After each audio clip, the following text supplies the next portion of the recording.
python deaths were attributed to alligators and other native predators. So the question tonight, can animals like alligators control the python population? Something new is hunting Florida's giant pythons.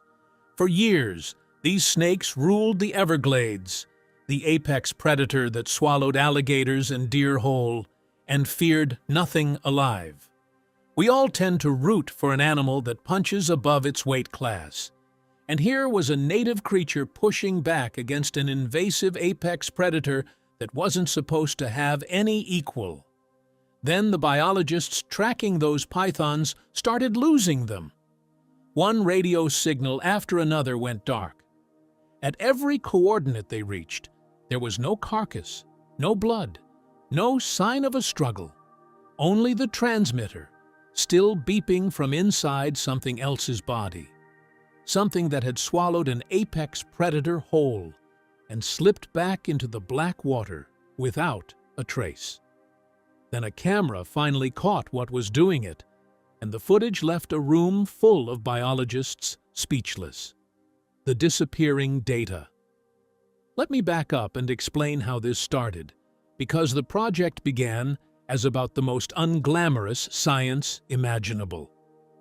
Before we go any further, please subscribe to our channel and help us reach our goal of 1,000 subscribers.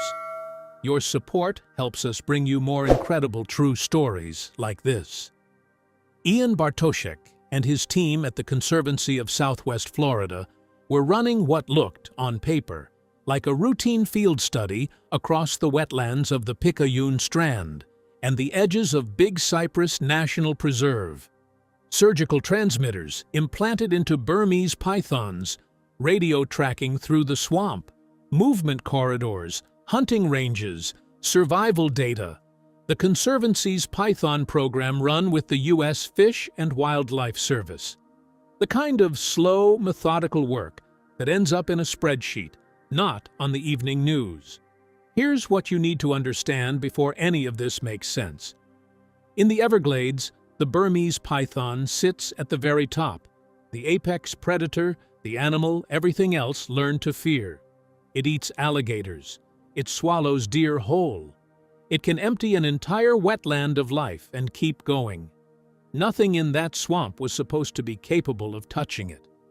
That's the entire reason these researchers were tracking pythons in the first place, to study the monster, not to discover what might be eating it.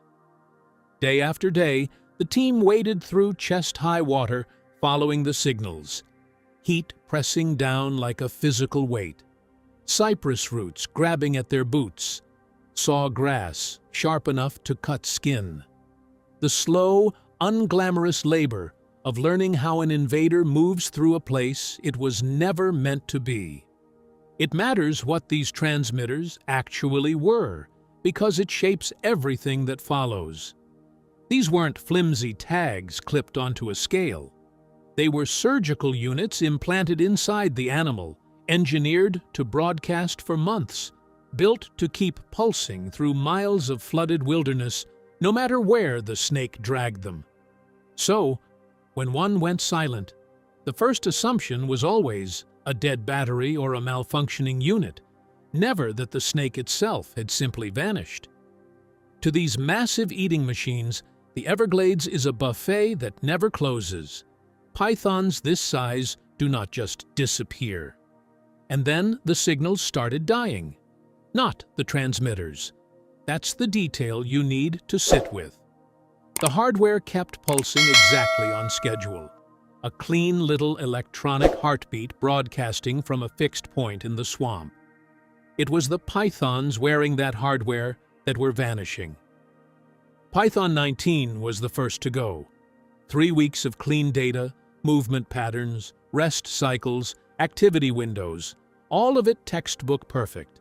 And then, total stillness. Not the stillness of a cold-blooded animal slowing down on a cool morning. Not a rest period between hunts. The kind of stillness that means exactly one thing. So, the team pushed through the cypress, the sawgrass, and the standing water to reach the coordinates. And when they got there, every single person stopped moving at once. No carcass, No blood, no drag marks, no shed skin, nothing disturbed at all. Just that faint, steady pulse broadcasting from somewhere inside something else's body.